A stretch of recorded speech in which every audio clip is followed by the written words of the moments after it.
Gracias por la acogida que nos habéis dado a mi mujer y a mí, a mis hijos, a mí, cuando estuvimos la otra vez. Y muchas gracias, Moisés, por el privilegio y la responsabilidad de traer la palabra en esta mañana. La verdad es que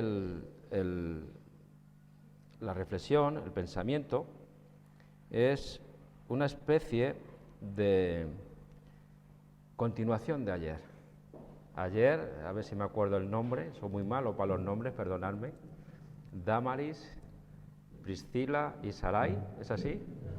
Bueno, pues ya me puedo bajar. Pues bajaron a las aguas del bautismo, según aprendimos ayer en la predicación de Moisés, por el amor, en el amor del Padre, ¿verdad?, en la gracia de Jesucristo y en la guía y protección del Espíritu Santo. Y estuvo perfecto todo, tanto el culto como después el ágape. Para los que no sepáis esta palabra, el ágape es la comida que tuvimos ayer.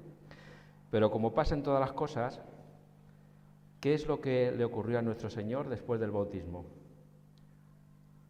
¿Lo sabéis? ¿O eso no se acuerda uno?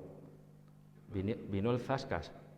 Después del bautismo vino el zascas, vinieron las pruebas y las tentaciones. Y eso es algo que nosotros como creyentes debemos de tener siempre presente. El Señor nos cuida, pero eso no quiere decir que nos libre de las pruebas y de las tentaciones.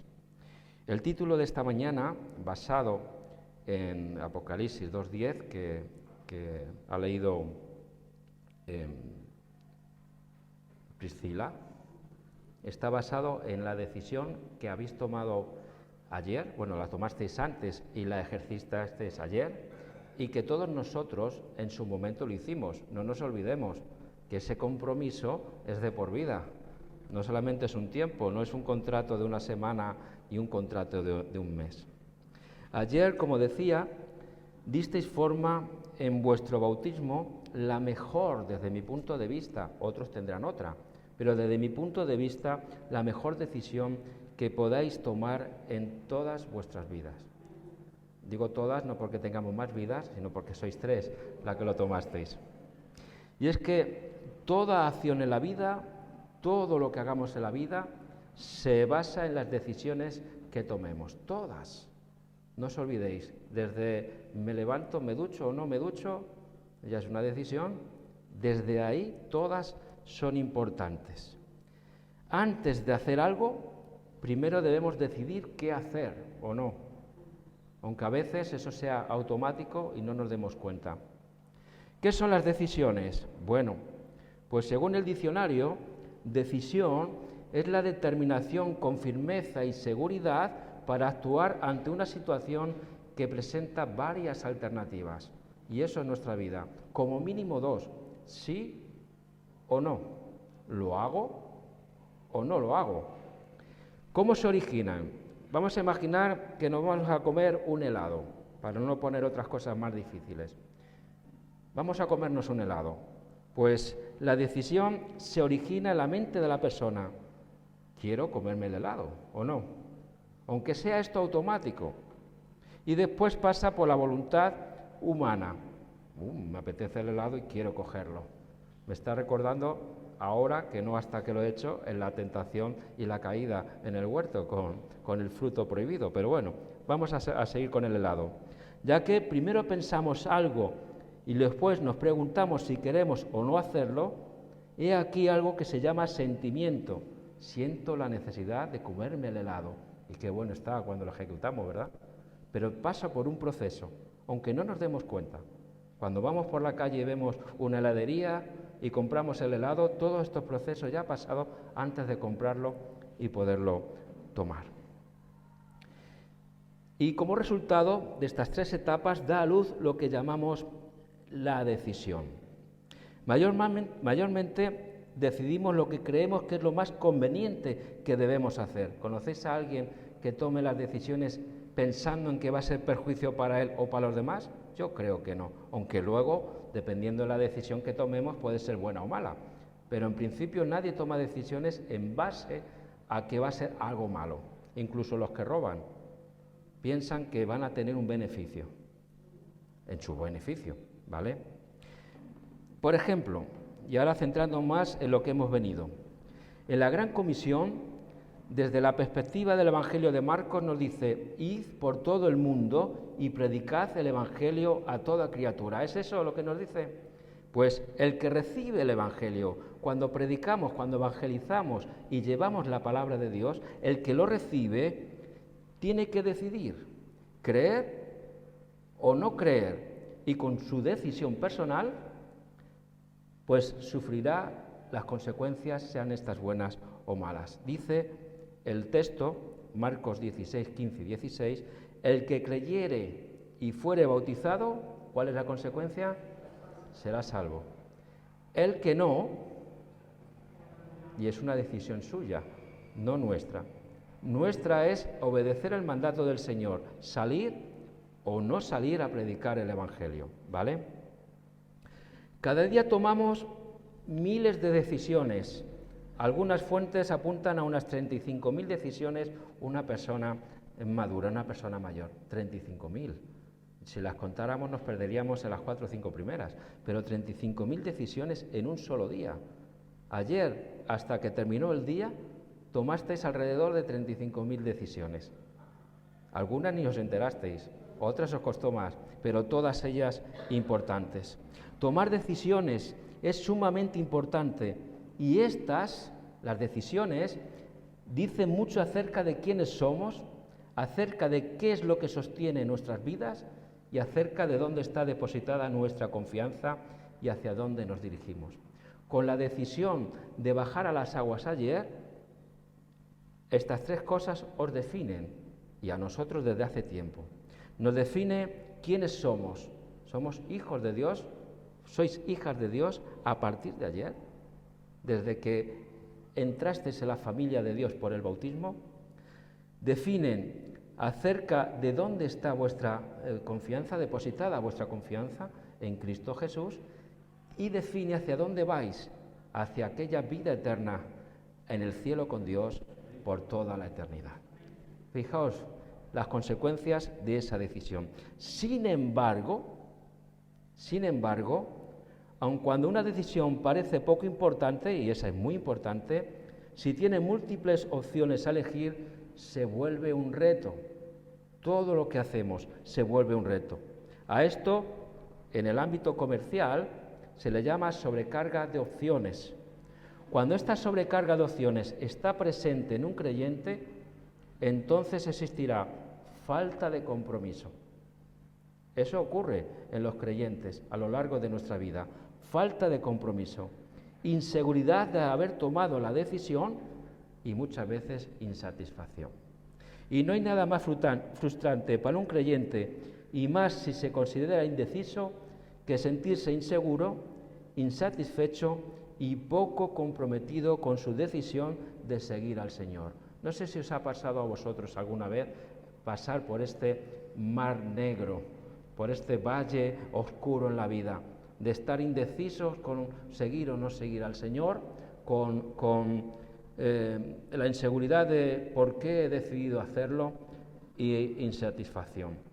Con la ayuda del Señor, si estás pasando por este valle, el Señor te va a levantar y vas a seguir continuando el camino seguro. Pero es importante que lo tengamos en cuenta. Hablando de la sabiduría y de la oración, el apóstol Santiago nos dice: porque el que duda es semejante a la onda del mar, que es arrastrada por el viento y echado de una parte a otra. Es decir, que el creyente que duda va a ser guiado por todo lo que nos rodea antes de ser guiado por el Señor. Y eso tenemos que estar nosotros dispuestos a intervenir y a decidir estar con el Señor siempre. Y la decisión que tomasteis ayer es quizás, para mí, como decía antes, la decisión más importante que podáis tomar en vuestras vidas. Elegir la carrera universitaria es importante. Es importante. Elegir la persona con la que vas a compartir el resto de tu vida es importante. Es importante. Tomar la decisión de seguir a Cristo no solamente es importante, es para toda la eternidad. Es mientras vivamos aquí y después cuando nos llame el Señor en el cielo para siempre. Fijaos si es tan importante tomar esta decisión. Enhorabuena a las 3, de verdad, enhorabuena, porque lo que se vio ayer exteriormente, ya lo ha apuntado Moisés antes, es algo que nuestro Señor ha hecho internamente, pero no es el final. No es la cúspide de vuestra decisión, es todo lo contrario, es el principio. Dios, no sé si la mayoría de los que estéis aquí lo sabéis, ha ideado un plan de salvación para que podamos realizarlo durante toda nuestra vida aquí en la tierra. ¿Y en qué consiste? Pues consiste en oír su palabra en sus múltiples formas. Luego entraremos en esto. Pues a través de ella es como Dios nos da la fe. Conocéis el versículo. Así que la fe y el oír la palabra de Dios, efectivamente. Romanos 10:17.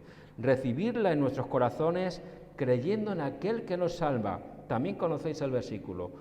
Todo aquel que invocar el nombre del Señor será salvo, efectivamente. Romanos 10:13. ¿Creéis vosotros esto?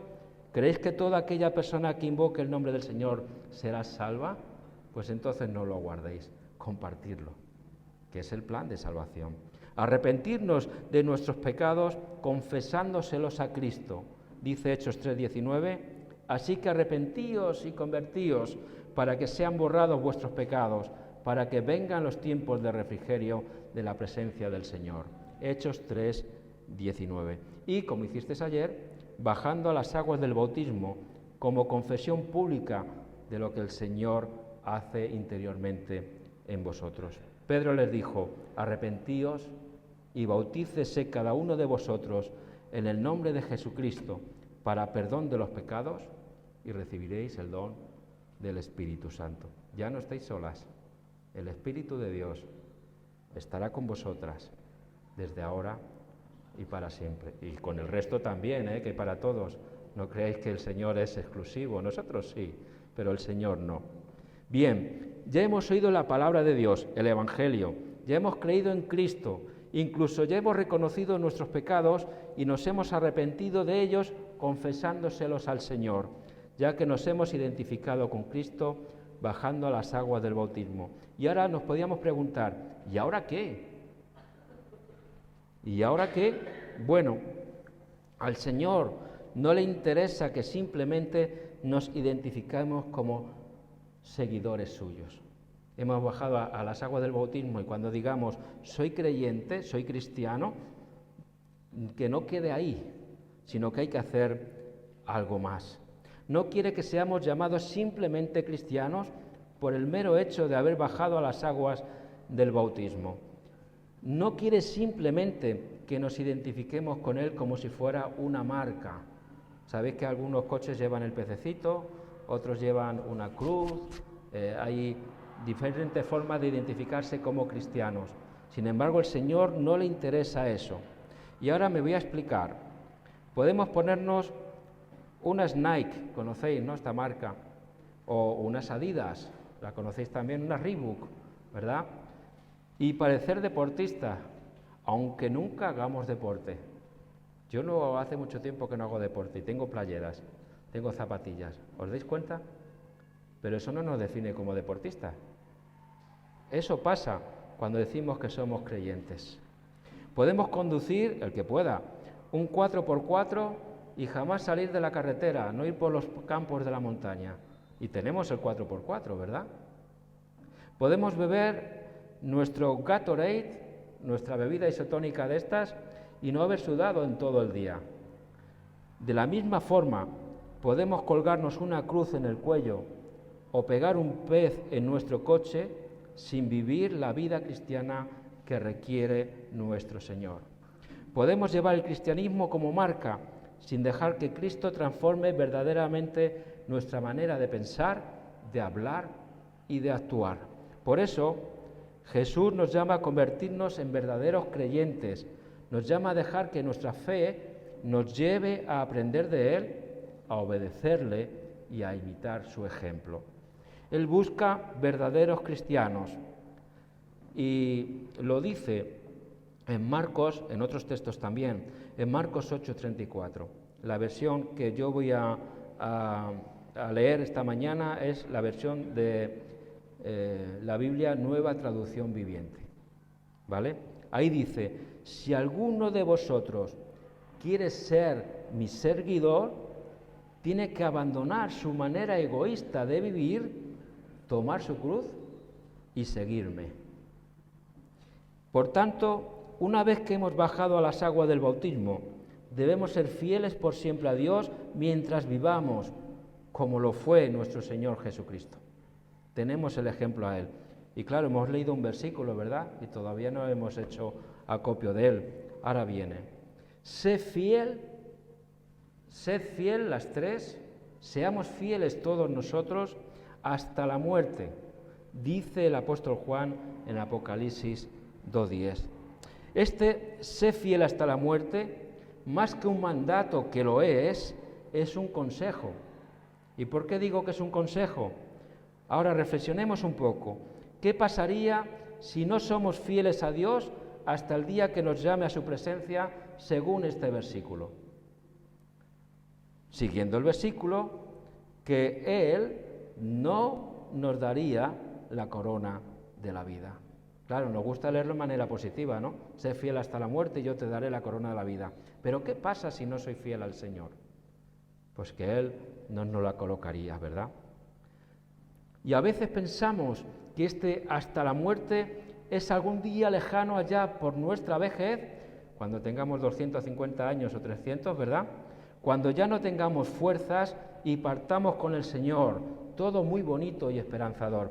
Pero yo creo que hasta la muerte significa muchísimo más. Significa que profesando nuestra fe, esta nos pueda llevar a la muerte en ese momento que lo profeses. Esto afortunadamente en San Lucas no ocurre. Tenemos libertad para decir soy creyente. Pero imaginaos en esos países que por cortarse el pelo matan a la gente. En esos mismos países el que proclama la palabra de Dios tiene el mismo trato. Aunque sé fiel hasta la muerte o sé fiel al Señor, aunque te cueste la vida. Ya no es tan bonito el versículo, ¿verdad? Ya nos pide algo más. Uy, estaréis pensando las tres, todo esto, vaya palo. No, lo que quiero es que estéis preparadas, porque os va a ocurrir muchas cosas. De hecho, alguna experiencia podíais tener. Todos los creyentes, todos los creyentes en todo el mundo tienen pruebas que afectan a este compromiso con el Señor de decidir el seguirle. ¿Cuál es el contexto para que yo piense eso? Pues cuando nos dice, por eso hemos leído todo el versículo, no temáis en nada lo que vais a padecer. Aunque nos parezca al final, siempre en las pruebas empiezan y terminan. Dice: he aquí, el diablo echará a alguno de vosotros en la cárcel para que seáis probados y tendréis tribulación por 10 días. Ojo, ahora no cogéis el calendario y si hemos empezado una prueba el lunes, esperar que el miércoles acabe, no. Lo que quiere decir que el que está detrás de todas las pruebas y tentaciones no es otro que aquel enemigo de Dios. Eso es lo que quiere decir. Segundo, que nos va a tener como apresados la prueba y la tentación mientras la estemos superando, pero que tiene un tiempo de caducidad. Si confiamos en el Señor nos va a librar de ella y seremos más fuertes. Tenemos que estar preparados porque la vida cristiana no es fácil, está llena de pruebas y tentaciones. El diablo, el Señor lo reprenda, nuestro adversario, estará como león rugiente, andando alrededor nuestro, buscando la manera de devorarnos. Y sabéis, este león dentro de la manada, el león físico, el león que el Señor creó, dentro de la manada, ¿sabéis a quién son a los que cazan? ¿A los más fuertes? a los más pequeños, a los enfermos, a los solitarios, a los que están lejos del rebaño principal donde sienten esa ayuda. El bautismo es un hito, es decir, esto es la definición de hito, un acontecimiento puntual y significativo que marca un momento importante en el desarrollo, en la vida de una persona. Eso es un hito, y eso es lo que fue ayer vuestro bautismo. De hecho, con el acto que hicisteis ayer, no solo hubo alegría en vuestra familia, como se os notaba el rostro a todos vosotros. No solamente se veía el gozo en la iglesia, cómo os acompañaban el resto de personas, miembros de vuestra iglesia, y en el cielo. Ayer hubo alegría inmensa en el cielo. El bautismo es un hito, pero no es la meta. El apóstol Pablo dijo, hablando de otros términos, pero coge aquí: hermanos, yo mismo no pretendo haberlos ya alcanzado. Al final, en la cumbre, el propósito de la vida. Pero una cosa hago, olvidando ciertamente lo que queda atrás y extendiéndome a lo que está delante, prosigo a la meta, al premio del supremo llamamiento de Dios en Cristo Jesús. Acordaos, sed fiel hasta la muerte y yo te daré la corona de la vida. El bautismo, en cierta manera, es como una graduación. Eres estudiante, ¿no? ¿Alguien más es estudiante o ha estudiado? ¿Tú no? Perfecto. El bautismo, en cierta manera, es como una graduación. Cuando un estudiante se gradúa de la universidad, es motivo de celebración. Se hacen fiestas, se dan regalos, se felicita a la persona que ha llegado a ese momento tan importante. Ahora imaginémonos a esa joven o a ese joven recién graduado que ha terminado su carrera y se queda en casa todos los días comiendo pizza frente a lo que más le gusta. Yo tengo puesto aquí una PlayStation, pero si es cinéfilo, viendo series. Si le gusta ver el tiempo, viendo el cielo. ¿Qué ha hecho ese joven con su carrera? ¿Qué está haciendo ese joven con el esfuerzo que le ha costado llegar hasta ese momento? Lo que está haciendo es perder su vida. El bautismo no es así, es el comienzo, tiene que salir a buscarse el trabajo de lo que ha estudiado y basar su vida en lo que ha estudiado, ¿verdad? El bautismo es exactamente lo mismo, no es el final, no es decir, lo he conseguido todo, sino ahora es cuando me toca a mí trabajar, servir al Señor. Y entonces, ¿qué podemos, debemos o tenemos que hacer desde ahora?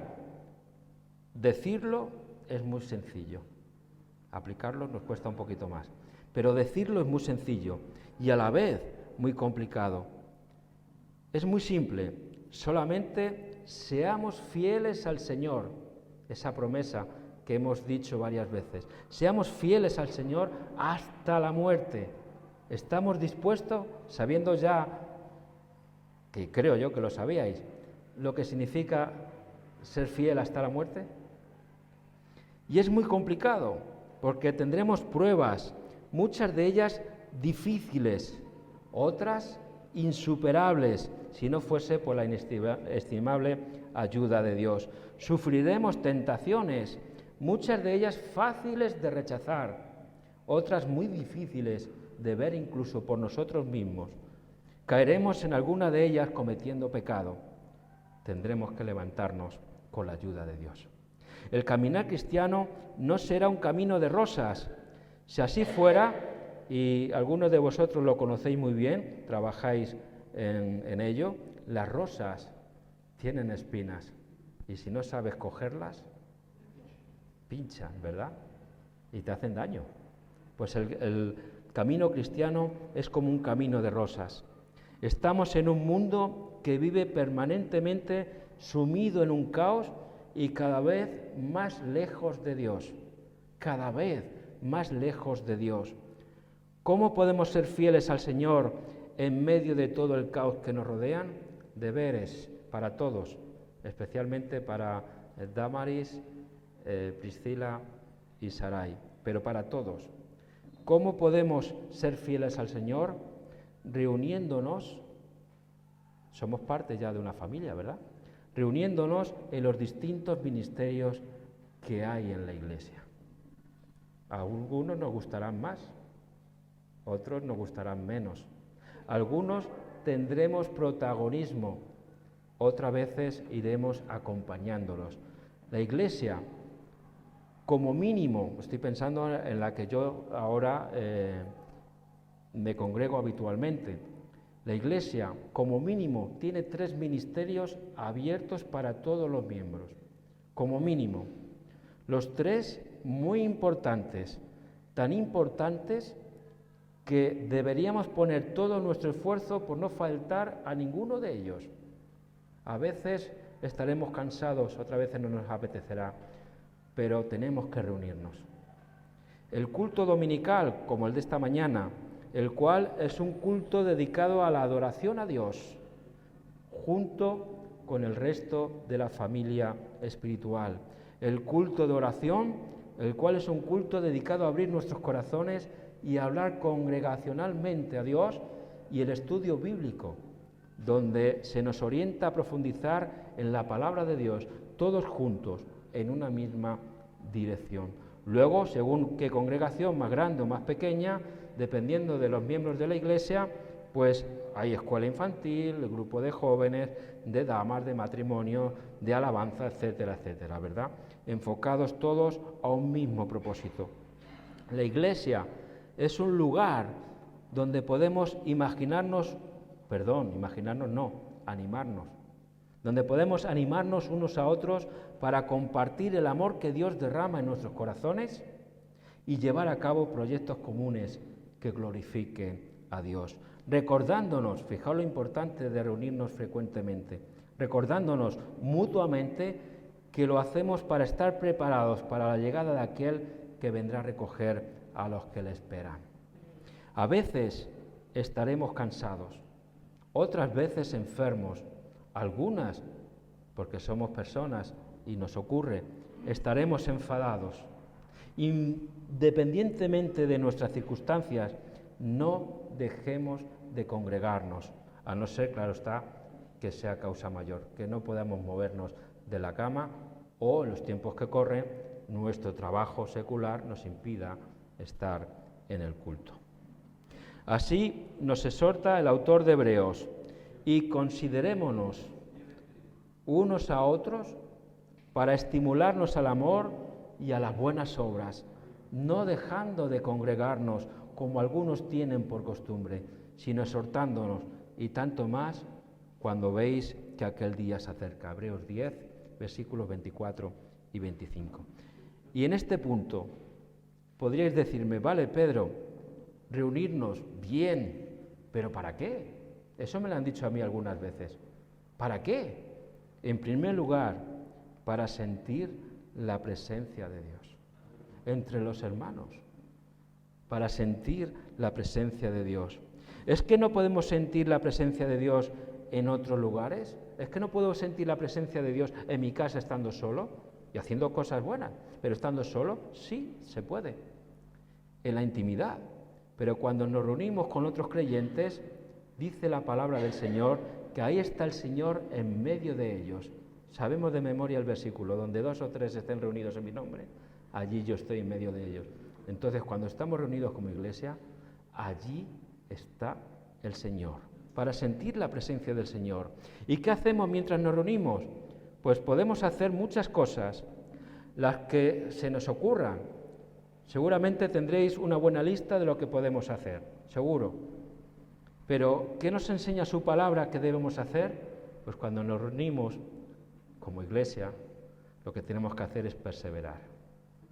Perseverar y perseverar. Sí, Señor, entre ellas. Perseverar porque no es fácil. Debemos mantener una constancia, una lucha, un compromiso diario para oír, leer, estudiar, memorizar y meditar en las Escrituras, dependiendo de las circunstancias, el lugar y el momento. A veces leeremos las Escrituras, a veces profundizaremos en sus enseñanzas, A veces nos tocará pues aprender versículos bíblicos de memoria, porque no siempre tenemos la palabra de Dios en nuestras manos. No lo sé, pero ¿habéis visto a vuestros padres según conducen llevar la Biblia abierta?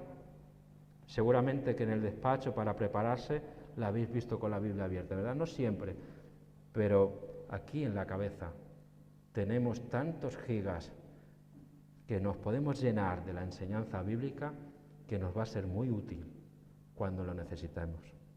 Tenemos el ejemplo de Cristo. Decíamos antes que bajó a las aguas y luego el zasca, ¿verdad? ¿Y cómo luchó con esas pruebas? Con la palabra. Eso hay que tomarlo en su debida importancia, porque a veces pensamos, no, es que Jesús es Dios, y como Dios le es fácil recordar lo que hay en su palabra, pero Jesús tiene su parte humana. Y la lucha que tuvo con el diablo no lo tuvo en su parte divina, eso lo tuvo en la cruz que le venció. Pero en ese momento, como persona igual que nosotros, completamente persona, luchó contra las tentaciones del maligno con lo que había aprendido en casa de su madre, normalmente, aprendiendo las Escrituras. Y por eso le decía, escrito está. Y nosotros también podemos decir las tentaciones, escrito está, no me vas a vencer, porque el que ama a Dios, todas las cosas, eso es memorizar. ¿Os dais cuenta? Os he pillado sin Biblia y habéis contestado a la prueba. Por tanto, meditar en ellas. ¿Qué significa meditar en ellas? Para no poner a Moisés de ejemplo, que le tenéis todos los días, cuando salgáis de aquí, decir, ¿qué es lo que ha querido decir Pedro? Y ir a las Escrituras y decir, mira, pues aquí tenía razón. Y a lo mejor decir aquí, pues aquí no tenía tanta razón. Meditar y comprobar si lo que se os dice está conforme a la palabra de Dios. Permanecer en comunión los unos para con los otros, hermanos de la congregación, pase lo que pase. Lo que se vio ayer es un testimonio de lo que ha de ser una iglesia. La comunión que había ayer, el amor que se desprendía ayer y todos los días que se puede hacer. Recordar constantemente en nuestras vidas el sacrificio de Cristo en la cruz por cada uno de nosotros. Y no dejar de orar. Aquí atrás hay 2 versículos, ¿verdad? Uno dice, y el otro, Dios es amor. 2 bases importantes en nuestras vidas. Así lo dice el evangelista Lucas, lo que yo he dicho con mis palabras. Así que los que recibieron su palabra, ¿qué fueron? Bautizados, ¿verdad?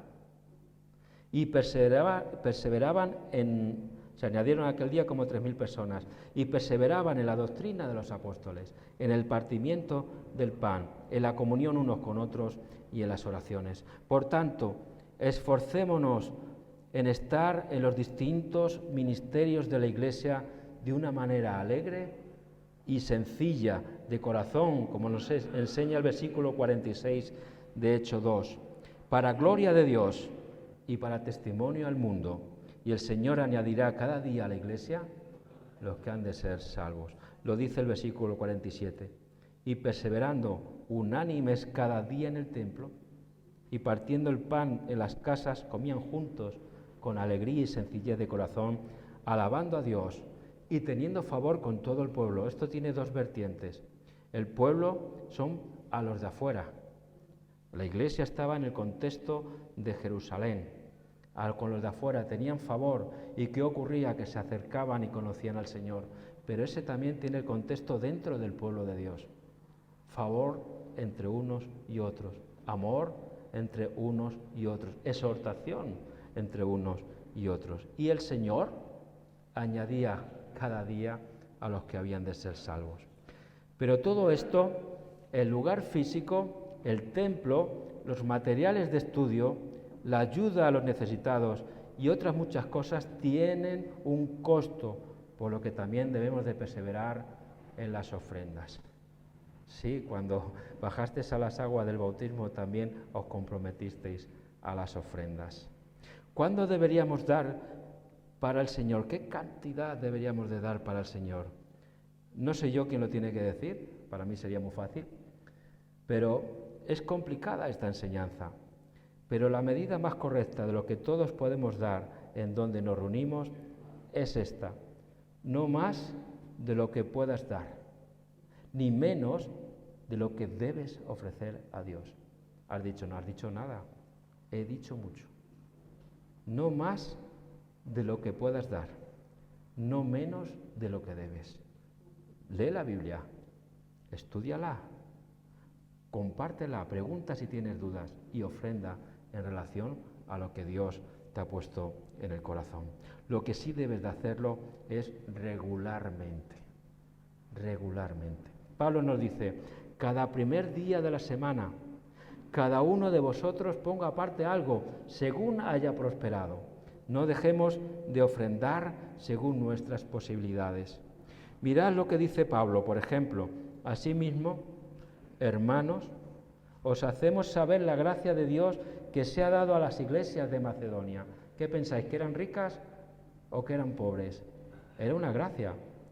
Que en grande prueba de tribulación, la abundancia de su gozo y su profunda pobreza abundaron en riquezas de su generosidad. Pues doy testimonio, dice Pablo, de que con agrado han dado conforme a sus fuerzas, y aún más allá de sus fuerzas, pidiéndonos con muchos ruegos que les concediésemos el privilegio de participar en este servicio de los santos. Segunda de Corintios 8, 1 al 4. Todo esto, que está muy bien, nos habla de la comunión que debemos de tener entre nosotros, entre los miembros de la Iglesia, entre nosotros y entre nosotros, la Iglesia y Dios. Pero hay también un deber para con los de afuera de la Iglesia, para atraerlos a la Iglesia, y es salir a predicar el Evangelio de Dios con los no creyentes. La gran comisión para la salvación, que así es como se llama, nos dice, esta vez en Mateo, por tanto, id y haced discípulos a todas las naciones, bautizándolos en el nombre del Padre y del Hijo y del Espíritu Santo, enseñándoles que guarden todas las cosas que yo os he mandado. Mateo 28, 19 y 20. Falta un trozo, ¿verdad? En los tiempos que corren, todas estas cosas son difíciles, es complicado, que no imposibles de hacer, que a veces decimos es imposible, son difíciles, pero no es imposible. Pero no tengamos miedo ni dudas, porque nuestro Señor estará con cada uno de nosotros todos los días de nuestra vida. Así lo dice en su promesa. Y aquí yo estoy con vosotros todos los días hasta el fin del mundo. Amén. Amén. Termino. Como decía al principio, no todo acaba en el bautismo. No lo dejéis ahí. La persona bautizada tiene la responsabilidad de seguir aprendiendo y la Iglesia la responsabilidad de enseñarle. El Señor no solo nos llama a escuchar el Evangelio, a creer en Él, a arrepentirnos de nuestros pecados, confesándoselos a Él y bajar a las aguas del bautismo. Nos llama a no quedarnos solo ahí, nos está llamando también a no ser ociosos, a estar activos espiritualmente. Él está con cada uno de nosotros para ayudarnos en todo momento a realizarlo. Es hora, y desconozco la Iglesia, pero es hora de dejar de ponernos la marca de cristianos, de decir yo soy cristiano, y comenzar a caminar como verdaderos discípulos, todos juntos, reuniéndonos, estudiando su palabra, recordando su muerte salvífica en la cruz, orando, ofrendando y haciendo discípulos a otros también, para que juntos caminemos y la Iglesia crezca. ¿Creéis de todo corazón que podemos hacerlo? ¿Creéis de todo corazón que podéis hacerlo? Pues el Señor nos dice a cada uno de nosotros, si puedes creer, al que cree, todo es posible. Ánimo y adelante con esta excelente decisión que habéis tomado. El Señor os bendiga y os guarde. Amén. Muchas gracias, Moisés.